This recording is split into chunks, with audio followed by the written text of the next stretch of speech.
Again, welcome everybody. I hope you're enjoying the concert, the conference, the panelists, and as we move into the next part of the program, which is about again celebrating World Women Heroes.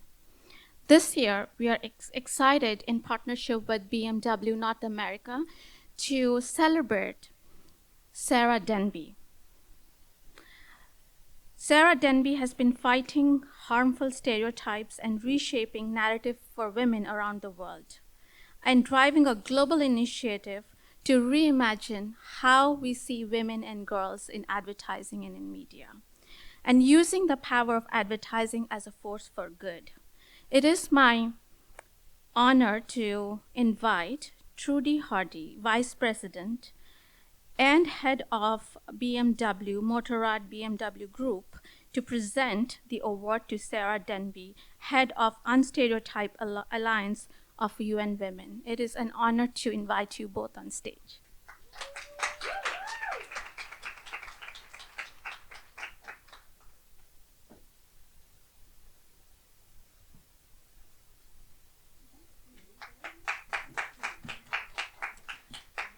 And since we have two powerful women moving the world with their powerful moves, it makes even more sense to have a powerful conversation, a fireside conversation with both of them. So welcome to World Women Hour, and let's lead the powerful conversation, and it's led by Trudy. Thank you. Well, thank you very much. And on behalf of BMW of North America, welcome. My name is Trudy Hardy. I'm the head of Region Americas for the motorcycle division of BMW of North America. It's my great pleasure, great honor to be here with Sara Denby. And I think I need to start with the fact that our Women's Employee Resource Group hand-selected you for this wonderful nomination and for all that you've done in women's rights and equality. And I have to just start with Sara's title. I know this doesn't maybe catch her eye the way it does mine, but Sara's title is she is the head of the Unstereotype Alliance Secretariat at UN Women. And I think that is such a fabulous title. So I think we all know what we might think that that means, but I'd like to ask you if you could explain a little bit of what this alliance does for gender equality nationally and maybe internationally as well. Sure. Well, thank you so much, Trudy, and thank you to BMW North America. It's such a privilege. You know, you work away at these things and you don't really know, is anybody out there, and do they recognize or realize how much work goes into all of this? It really is the power of the collective, which I'll probably mention a few times, but it's a real honor to be recognized. So thank you so much. Someone's stolen my award already. That's how coveted it is. But anyway, but I really am grateful, and it's a pleasure to be here. So the Unstereotype Alliance, for those who aren't aware, is a global collective that works with the advertising and media industry to eliminate harmful stereotypes from advertising and media content.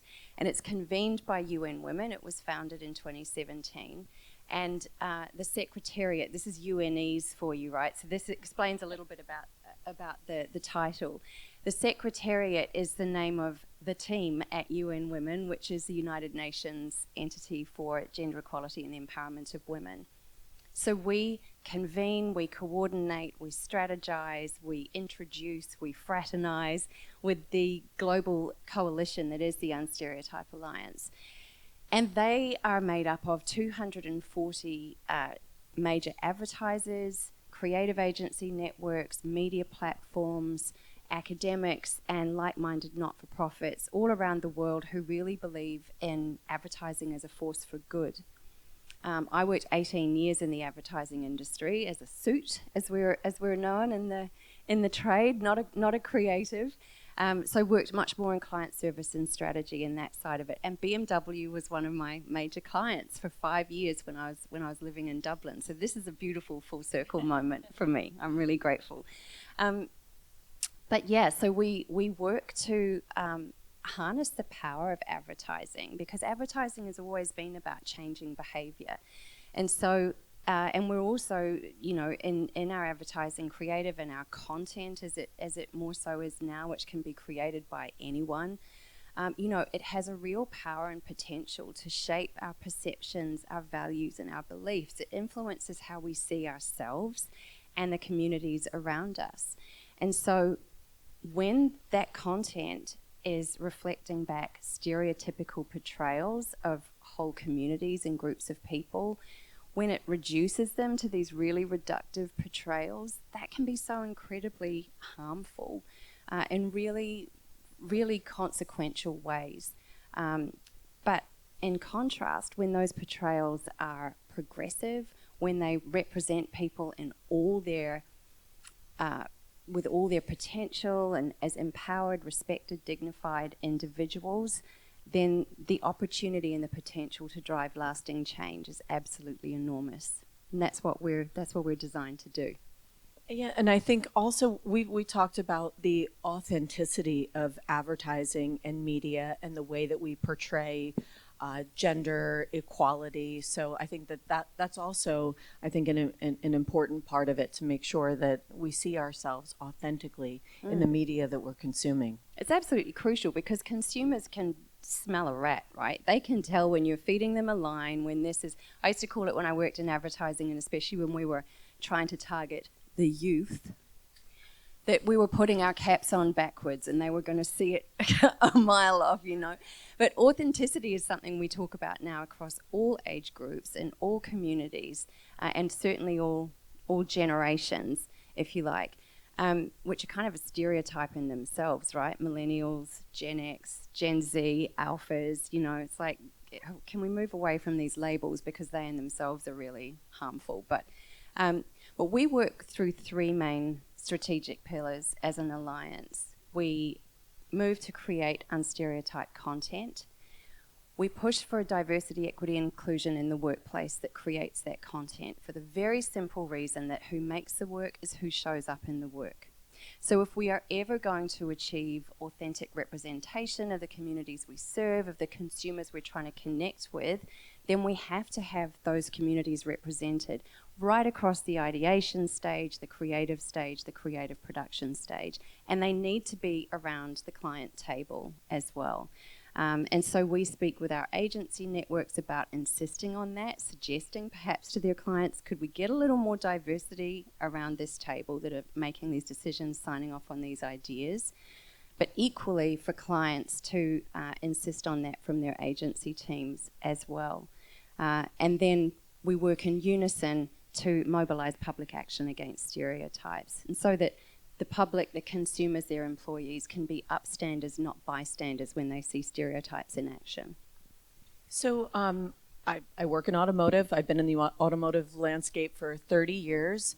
And while all women drive cars, on the motorcycle side of the equation, only 19% of women ride motorcycles. So that's a really important factor, for me, because we want to see people that look like us, and we want to see if we're safe in that space, and especially when it comes to careers in automotive or the motorcycle business. So part of what we do is try to attract more women just to become riders. And when I look at Gen Z, because you brought that up, 26% of riders are female, so at least it's 1 in 4, so it improves.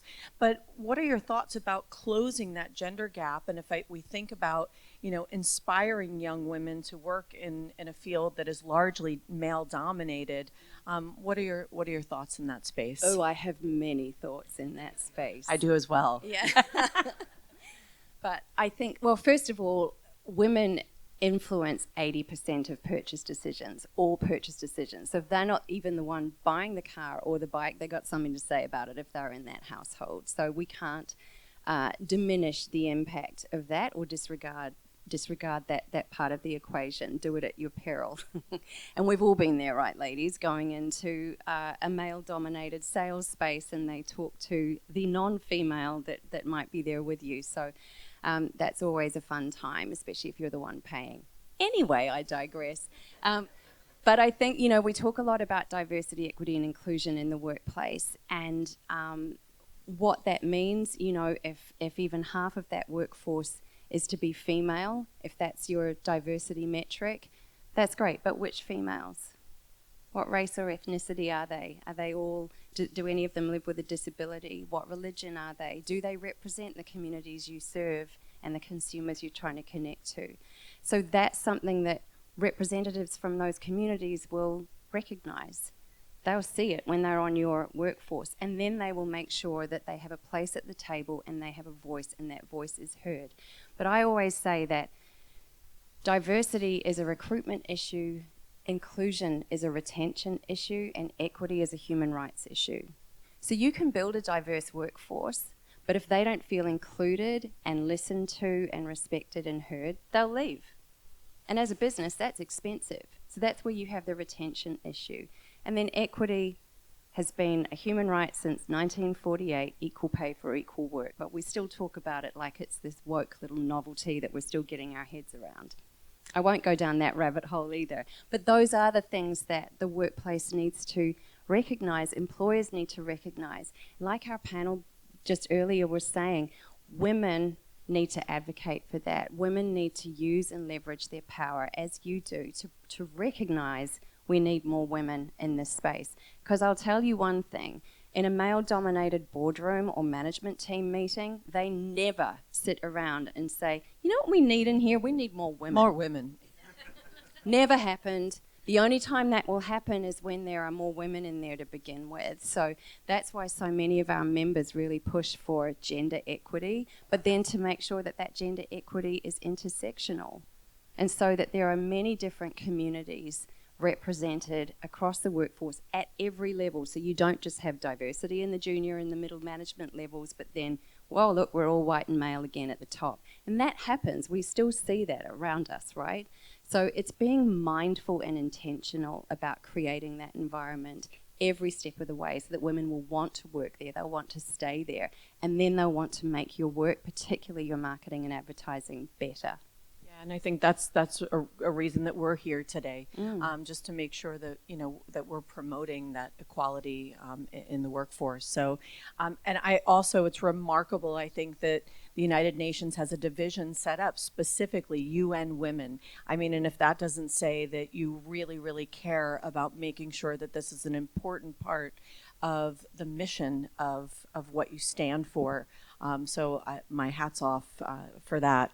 And as we look at the theme of the conference today with It's Time to Claim Our Power, tell me a little bit about what that means in maybe a more new, modern way for today's younger audience as well. Well, this is very interesting. I spoke at a marketing conference last week that was all about marketing to Gen Z. There's those labels again, but you know who you are.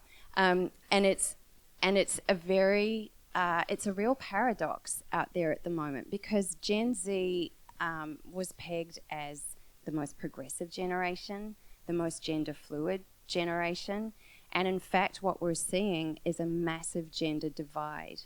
It's an ideological gap that's accelerated and grows wider and wider every day. It's worldwide, it's very specific to Gen Z, and we've never seen it like this before. And when I say we, I don't just mean UN Women. I mean, there was an article in January in the Financial Times, for example, and it's a trend that we've noted, and we've been tracking the data for the last couple of years. But now it's hit the mainstream press because everyone's taking it seriously, which is great. But we're almost too late. We're reaching crisis. And that gender paradox is that women, particularly since the Me Too movement, have been armed with and empowered to raise their voices and speak out about long-term injustices against gender equality. And so we've got these really progressive young women, but then we've got young Gen Z men who are increasingly conservative and traditional in their views. And as young women shot off and we gave them the language and the power to raise their voices and say enough of all the stuff that Me Too was about, not before time, we left young men and boys behind. And so they're really struggling with their identities, their place in this conversation, how they can show up without being shouted down.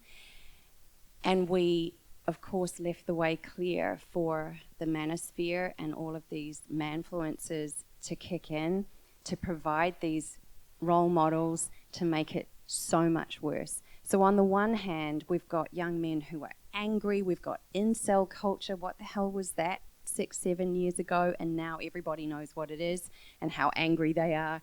We've got any mother of young, particularly teenage boys, will know that there is now this rhetoric, and they're like, where is this coming from? Where is he learning this stuff? I've always raised him to be supportive and to be an ally for gender equality, and now he's coming out with this language and these ideas that I just don't even know where they're coming from. We know where they're coming from. You probably know where they're coming from as well. So we've got to really work to close that gap, and women need to participate in that conversation as well. And it's where advertising plays a really important role.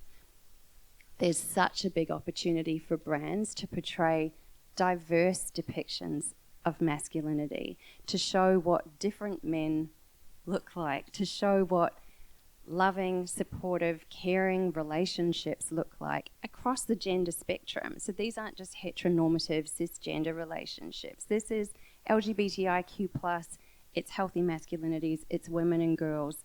And by the way, this gender gap, no wonder there is the burgeoning LGBTIQ+ community in the middle of it going, guys, we're just going to leave you to it and we're going to just do our own thing because you guys are hating on each other. And that's exactly what we're seeing. What we need to present in our advertising and our content, and we're all content creators, we have to present our ideals. We need to present a much more empowered, supportive, diverse, inclusive society, and show each other what the possibilities are, what healthy masculinities look like, what empowered women and girls look like in a variety of roles, in a variety of relationships. Yeah, I mean, I look forward to, one day where we have that healthy balance and we're not overcompensating in certain areas, and seeing, also one side of the equation digress even maybe a bit there. But it's not all bad, because there's a lot of companies that are doing great things out there. I'd love to ask you a little bit about what your thoughts are on positive trends that you're seeing, and maybe some of the brands and companies that are getting it right now. There's so much positivity out there. Thank you. No, there really is. I mean, when we think about the content itself on screen, women have got a greater percentage of presence. They have more spoken lines. They're not just, wallpaper in the background. They're not as objectified or as naked as they used to be by any stretch. There's been enormous progress. In fact, where we're seeing that go backwards is the portrayal of men. Men are getting more naked, more chiseled, expressionless, humorless. It's anyway. So we've covered that. There's more to do there with the men. But in terms of who's doing a great job in advertising, it's actually the brands that are walking their talk across the business, right? So it's workplace, it's marketplace, and it's community. So we are fortunate enough in our membership to have 240 and growing really amazing organizations who don't just invest in their workforce to produce really progressive work and are intentional about the messages and portrayals in their ad content, but they're looking across their production teams, across their value supply chain. They're thinking about supporting their female cocoa bean farmers around the world, and their coffee bean farmers if they're Unilever and they make coffee, or they're Mars or Mondelez and they make chocolate bars. Where are all the touch points across their entire business model, enterprise-wide, where they can make a difference to the lives of women? But the other thing that I just find so exciting is when brands like, just to mention a few that you'll be familiar with, Unilever's Dove, right? You're probably aware of Dove Real Beauty, which is 20 years old now, and well, I barely remember when it first launched, but I was around when it launched, and that was a real game changer at the time, and there was backlash, right? And there were the naysayers, and now it's just embraced as the norm, and it's also a really legendary campaign. But Dove does amazing things around the world to support that entire theory of and that entire positioning of real beauty. So, for example, they still push and lead legislative change here in the US on the Crown Act, which we know is state by state being adopted so that black men and women can go to work or school with their natural hair and they're not discriminated against. Dove has also, in fact, all of Unilever has removed the category of normal on all of their hair care products, because what is normal and to whom? So that in itself, another example of walking the talk. In India, they have pushed for this campaign that's called Stop the Beauty Test, which is like this beauty scorecard that young women are subjected to kind of rate their attractiveness for marriage. And so they've worked with government and civil society to put an end to that practice. In Thailand, there is this practice of forced haircuts to punish girls who are not submissive and quiet and demure. They force them into having a haircut. I mean, what the hell? And so Dove, because they're so established in this space, they're an enormously influential, lucrative brand. They have pushed for a space at the table. They've worked with the Ministry of Education, who have now banned these forced haircuts at schools in Thailand. So that's the kind of, extension of this mandate that's so incredibly powerful. Well, and as a global brand and working for a global organization, the challenges are different, right? So them being able to tailor their efforts and making sure that they're making a difference community by community and country by country. So I think those are great examples. I wish we'll continue to talk about more of those great examples. So I want to ask you a question because we're here celebrating Women's History Month, right? So in the month of March, and I'm happy that there's a month dedicated to this. But how do we extend some of these efforts all year long so that we make sure this is a focus? I mean, you're in a position where you need to be focused on it every day, but what would you tell our audience here and on our live stream what we can do beyond the month of March to make sure that this stays relevant every month of the year? I was going to say there are 11 more months of the year, so it's always amusing, right? It's like Pride Month. It's like, and for the rest of the year, what are we supposed to do? So this is where authenticity comes back in, right? And consumers recognize when brands are being performative and they run their campaigns 1 month of the year. Yes, it's an important moment to draw attention. We get asked this all the time as UN Women about International Women's Day, and then obviously the whole month of March.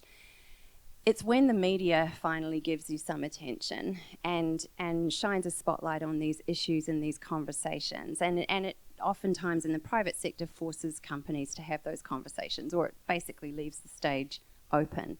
So I do celebrate the intention of those dedicated months to at least, feed the conversation, but we've got to keep the conversation going. And as private sector organisations, you need to be thinking about, well, how do we implement this? Have the conversations, have the hackathons to talk about how can we make this workplace more diverse, more inclusive, more equitable? How can we refuel our ERGs so it's not just the same people being called upon all the time? But we're constantly giving people the opportunity to get involved and bring their voice to the table. So it's looking at how to implement those workplace policies and then looking at how to implement them in every part of the organisation, as I say, across your supply chains, etc. And it's baking those values into all parts of your content creation. So not just baked into the brief, but baked into the teams that produce it. Change comes from where the money comes from. So clients have to insist on, this is how we want our brand to show up. And then in our media buy, this is where we want it to show up. Next to these brands, on these platforms, not on these, because they don't share our values. And so that's something that's becoming super interesting. And then, of course, just when you get your head around all of that, the advent of generative AI comes in, which is just like, oh, well, so now these people aren't even real. So where does DEI match with that? How authentic is that?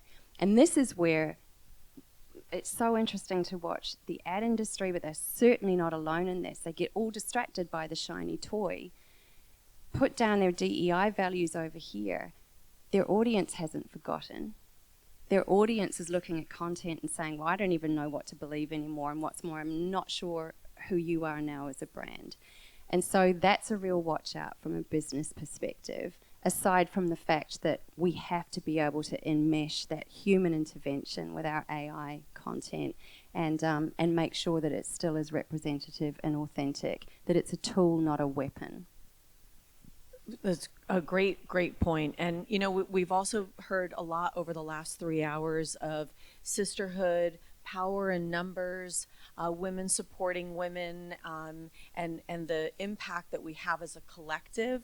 But as we look out into the audience and, you know, we look at everyone here as an individual and thinking about what we can do as individuals every day to make sure that we're supporting this, what advice would you give to everyone with us today in terms of what we can do as individuals to make sure that we continue to carry this forward? Well, I'm going to put my UN Women hat on now, and not so much on Stereotype Alliance. What you must do as individuals is vote. Seriously. I can't vote in this country, so do it for me. But seriously, do it for all the women who can't, do it for all the people who can't or feel that they can't. But seriously, if I hear one more person say, well, I don't particularly like either of these personalities, so I'm just not going to vote. Apathy is complicity. And you are part of the problem if you don't use your power to vote. And if you don't like the personalities, look at the policies. Look at who has the policies that are best going to protect and preserve the rights of women. Because after the fact, after November, it's going to be way too late to pull our pussy hats out of the wardrobe and parade in the streets again, right? It didn't work the last time. It's sure as hell going to achieve nothing this time, and we're going to say, what happened? So in terms of what you can do every day, between now and November, talk to your friends, your family, anyone who will listen, that they must use their power and the privilege of their vote. It's so incredibly important. 80% of the democratic world has an election this year. We've seen some really worrying trends the world over already with these ideological shifts towards conservatism. It's undone so much good already. It will affect us all. Grounds that we thought we'd gained and never had to revisit again, we've already seen unraveling here in the States, right? And what happens here, we know, is watched and reflected and has a seismic ripple effect around the world. So use your power to vote. I think that's a great point, and I guess we're getting close on time here, and we could go on for hours, I'm sure. And I think we also heard a lot about education and making sure that you're doing your research, you're doing your homework. So I think in terms of using your voice, that also builds into it, that we should know the products and services we sell. We should know the individuals that we're going to go out and vote for in November. So I think there's that power of education and all of us doing our homework, which I think is something for the younger generation in total. It's not a female issue there. But as we come to a close here, I want to ask you for the three things that you want this audience to take away. What are the three things, if I could ask you that you want us to walk away with today? I think that a large part of the work that the Unstereotype Alliance does is thinking about those positive portrayals, treating each other with, and the stories we tell with dignity and respect that in turn empower all people. That's something that, we're all content creators now, and I freak out the ad agency networks by saying, look, in a few years, it's not going to be you guys making the content. It's going to be, young people with a voice and influences on their phones. And we're already seeing that, right? And it's really difficult and scary for brands to control that narrative. But that's you. That's you creating that content. It's you creating those conversations. And so we really need to think about the power of our voice and our words and how we treat each other. And only then, and you must insist on that from the brands that you invest in as consumers. And for those working on the brand side, we've talked about the fact that it makes good business sense and it's the right thing to do. We know that consumers will shift their investment and their spend to brands that reflect their values. We know that emerging generations of employees want to work for organisations that share their values. And if you don't, they'll move on. So, and these are the questions that are being asked at interview stage, and rightly so. That's something else I'd suggest you do. Ask those hard questions of the brands and the organizations when you're looking to join them. If they don't have an answer prepared, they're not the workplace for you. And vote. Those are the three things. Great. Well, now you can see why BMW of North America selected Sara Denby as our honoree. So it's been a great pleasure to be with you here this afternoon. I want to thank you for everything that you're doing in the space. We admire you. I highly respect you, and it's been a great pleasure to be with you here on stage. And I just want to say thank you all for your time and attention today. And I also want to remind everybody, not in addition to following on the World Woman Fund, but also that this foundation is a nonprofit. So think about that. If you're feeling generous today, go to the website, make a donation, and make sure that programs and events like this will continue to march on. So thank you for your time. Thank you all so much.